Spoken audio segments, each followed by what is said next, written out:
I'm going to show you the correct way to remove the roof from an MG Midget and fold it. So, step 1, undo your clips. Step 2, inside here you have a popper. And on the outside you've got these lift the dot fasteners. So we shall do that on both sides.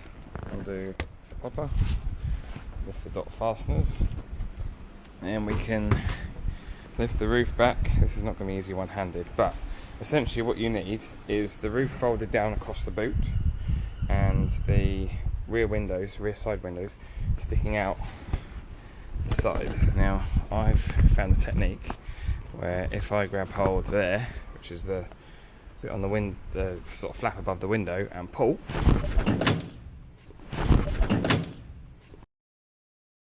then it is just a case of folding the side windows in without kinking the roof or the windows,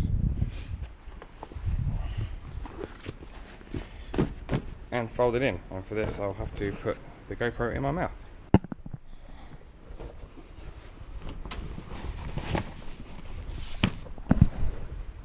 And then we have it, the correct way to fold an MG soft top.